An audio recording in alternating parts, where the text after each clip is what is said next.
الحمد لله كفى وسلام على عباده الذين اصطفى أما بعد.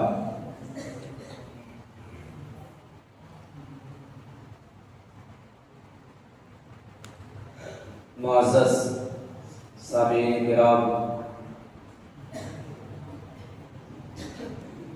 نوجوان ساتھیوں اور پیارے بچوں، اللہ تبارک و تعالیٰ کا بہت بڑا احسان اور کرم ہوا کہ اللہ تبارک و تعالیٰ نے ہمیں اور آپ کو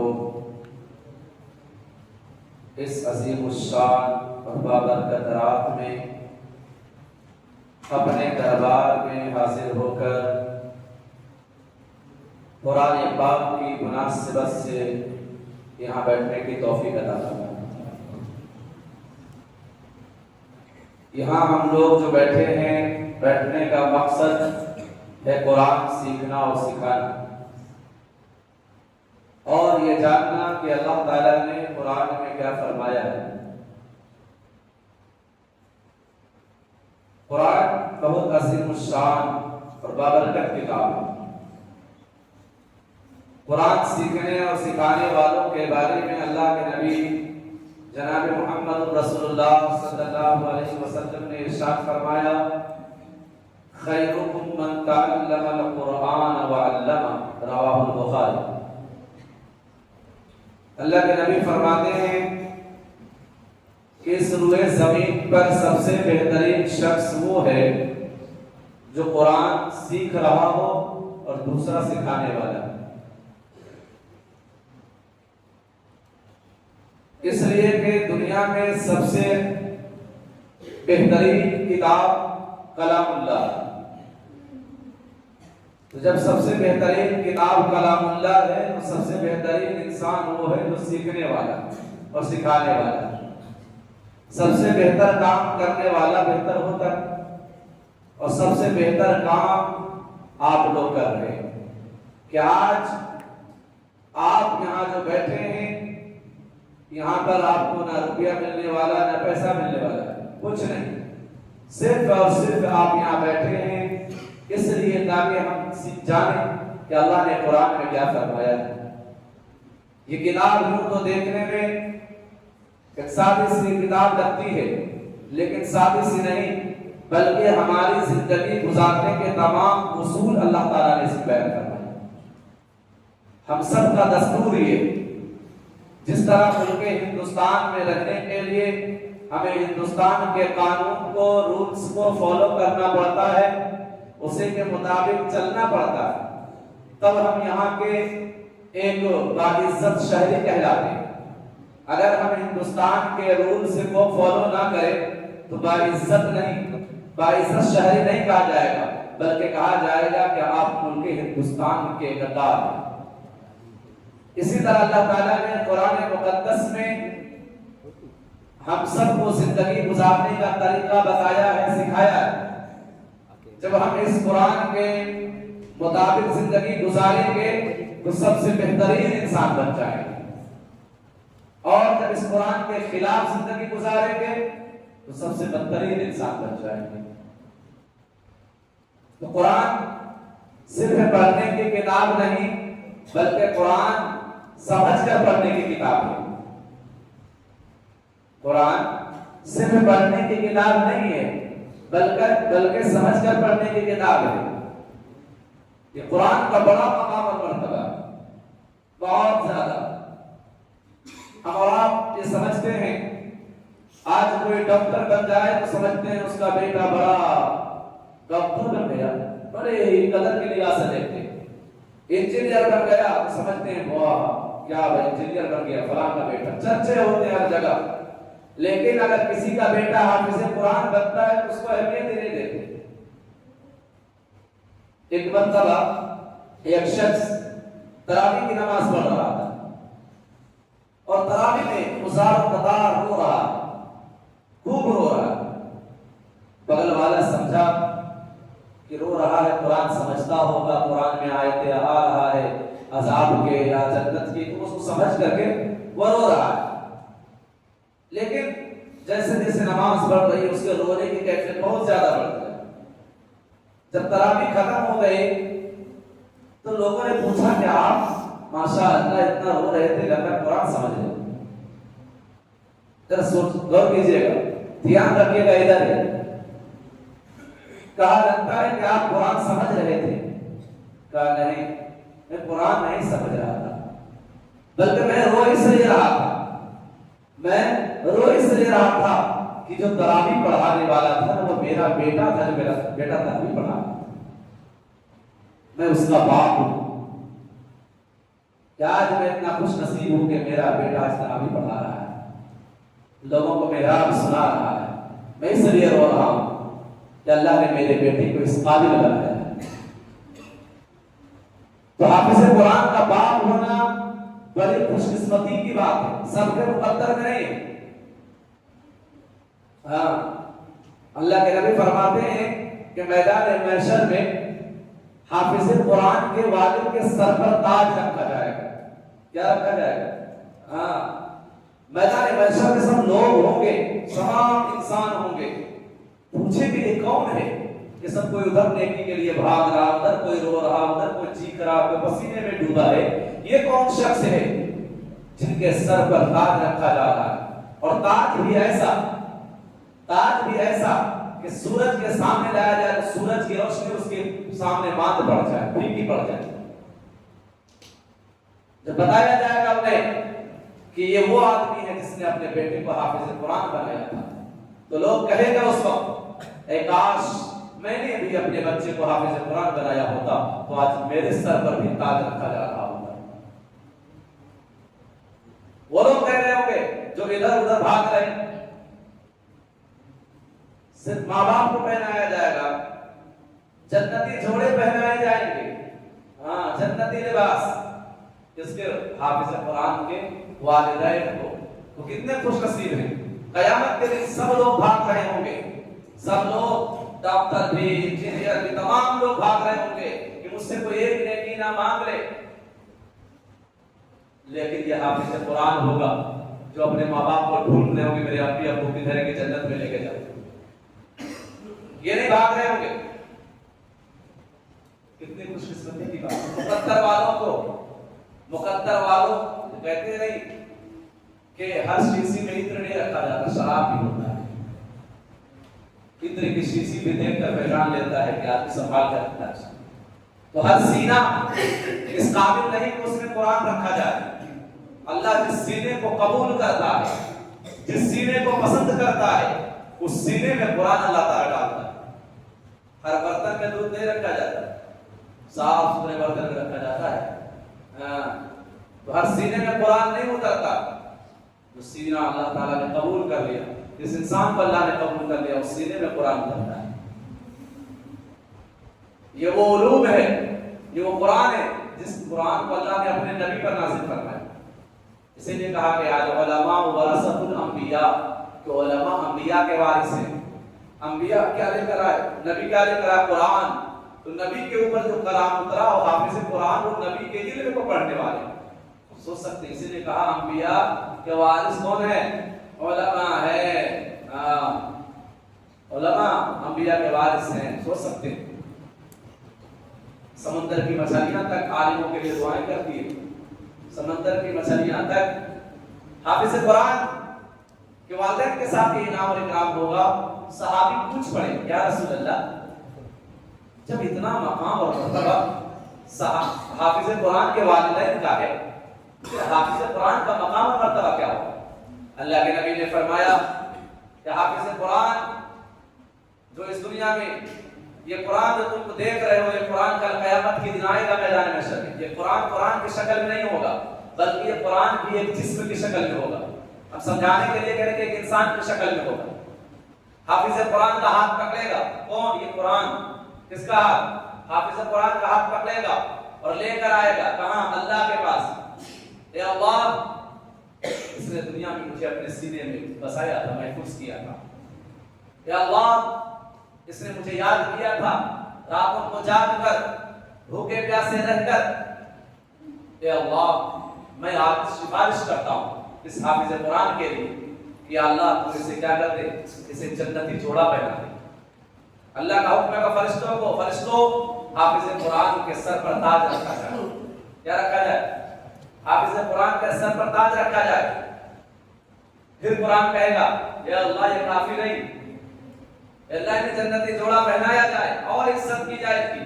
اللہ کا حکم ہوگا فرشتوں کو، اے میرے فرشتوں ان کو جنت سے 2 نئے جوڑے لائے جائیں، ان کو پہنایا جائے اور ان کو دلہا بنایا جائے. جب سب لوگ میدان محشر میں پسینے میں ڈوبے ہوں گے، ان کو دلہا بنایا جا رہا ہو. کن کو؟ حافظ قرآن پر، حافظ قرآن کے ماں باپ کو. پھر قرآن کہے گا اللہ ان سے تو راضی ہو جاتے. اللہ کہے گا جاؤ میں راضی ہو گیا. راضی ہونے کا مطلب یہ پھر اللہ کے فرماتے ہیں کہ اللہ کی طرف سے حکم ہوگا اے حافظ قرآن، قرآن پڑھتا جا اور جنت کے درجوں پر چڑھتا جا. کہاں؟ جنت کے درجوں پر چڑھتا جا. اور اے حافظ قرآن سن، تیرا جنت میں مقام طے نہیں کروں گا میں کہ فلاں جنت کے درجات پر تم جا چلے جاؤ. نہیں، بلکہ تم قرآن پڑھتے جاؤ، قرآن پڑھتے جاؤ. جہاں تم آخری آیت قرآن کی پڑھو گے جنت میں تمہارا مقام ٹھیک ہوگا. میرے بھائیوں اور بزرگوں، یہ میں اپنے عرض اس لیے کیا کہ قرآن جو آپ سمجھنے کے لیے بیٹھے ہیں، اللہ کے نبی دوسرے حدیث میں فرمایا من قرأ القرآن وعمل بما فيه، کہ جس نے قرآن پڑھا اور اس پر عمل کیا. اس حدیث میں کہ جس نے قرآن پڑھا اور اس پر عمل کیا اس کے لیے یہ مقام اور مرتبہ ہے. تو آپ پڑھیں بھی اور قرآن کے مطابق عمل کریں، انشاءاللہ قیامت کے بڑا مرتبہ پائیں گے.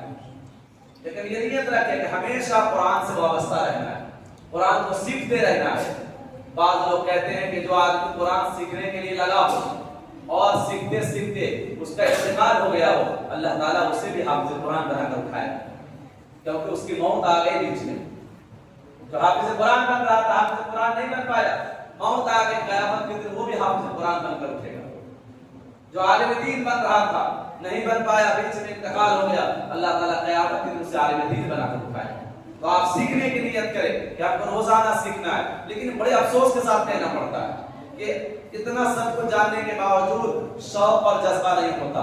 دیکھیں آپ، عصر کے بعد درس ہوتا ہے، فجر کے بعد درس ہوتا ہے کہ نہیں، لیکن گنتی کے چند لوگ بیٹھتے ہیں، بقیہ لوگ چلے جاتے ہیں. اچھا سچ بتائیے، دل پر ہاتھ رکھ کے بتائیے، یہ درس دینے کے لیے صرف امام صاحب ہیں یا آپ لوگوں کے لیے امام صاحب درس دے رہے ہیں؟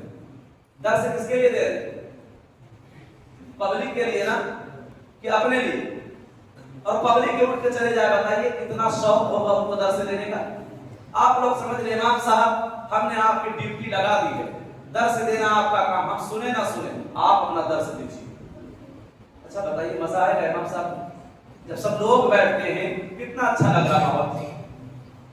سیکھنے کا جذبہ، امام صاحب درس دے رہے ہیں، حدیث پڑھ رہے ہیں، لیکن مسجد سے نکل کر ہوٹل میں جا کر بیٹھ جاتے ہیں. 5 منٹ بیٹھنے میں دیا جاتا ہے، 5 منٹ بیٹھیں گے، 5 منٹ میں اگر آپ نے ایک حدیث سن لیا اور اس پر عمل کر لیا، ہو سکتا ہے اسی حدیث پر عمل کرنے کی بنیاد پر ہماری مغفرت ہو جائے.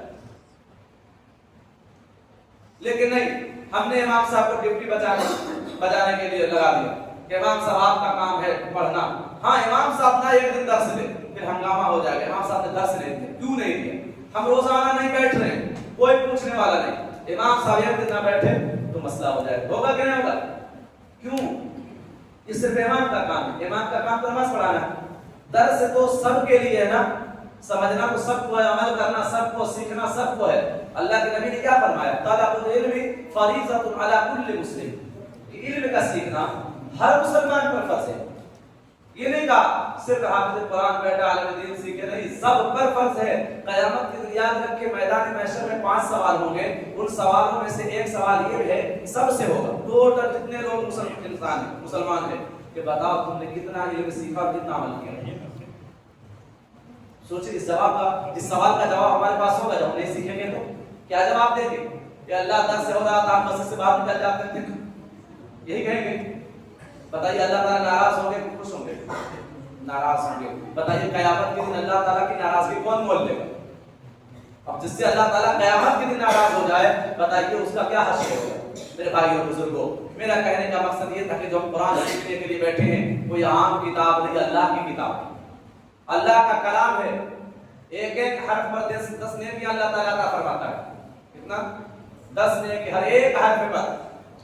ہاں، تو جتنا پڑھنے والے کو اتنا سننے والے کو ملتا ہے.